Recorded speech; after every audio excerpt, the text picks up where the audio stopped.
현 정권이 이재명 대통령의 대북 송금 사건 공소 취소를 위해서 국회, 법무부, 특검, 국정원까지 모든 권력기관을 총동원하고 나섰습니다.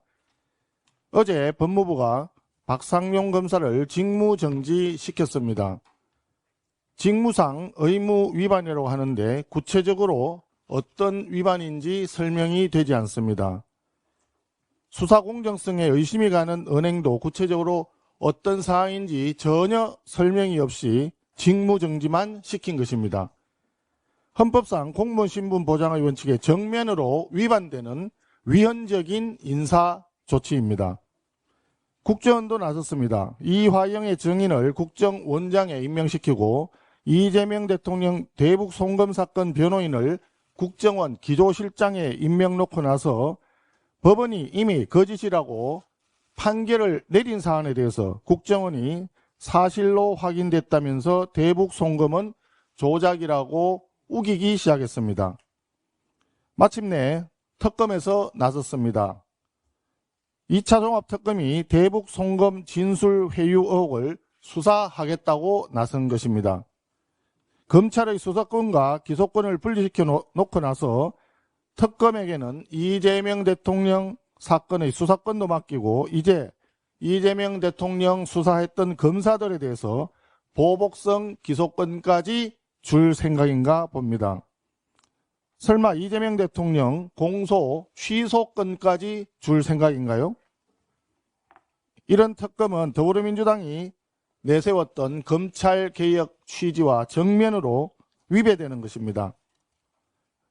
대북 송금 사건 본질은 간단합니다. 이화영 경기도 평화부지사가 쌍방울 그룹의 800만 달러 대북 송금에 공모하여 1, 2심 모두 유죄를 받았고 3심 대법원에서 징역 7년 8개월 유죄가 확정된 사건입니다. 검찰이 작년 10월부터 지난 6개월 동안 진술회유 조작 기소 의혹에 대해서 수사를 이미 다 했습니다. 그러나 조작 수사가 드러난 것은 없습니다. 진실을 증언하라는 진실 요구를 거짓을 말해달라는 진술회유로 둔갑시킬 수는 없는 것입니다.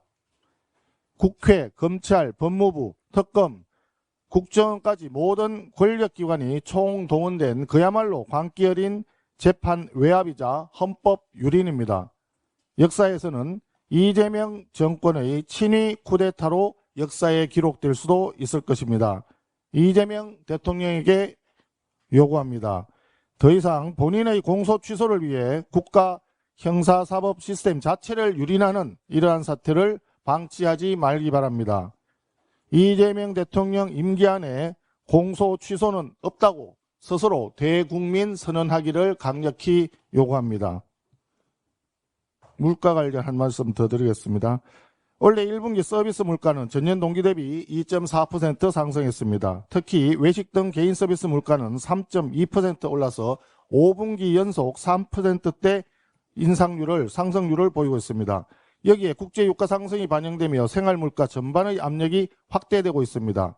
소비자 물가 상승률이 2%대를 유지하고 있지만 체감 물가는 그보다 훨씬 높은 수준입니다.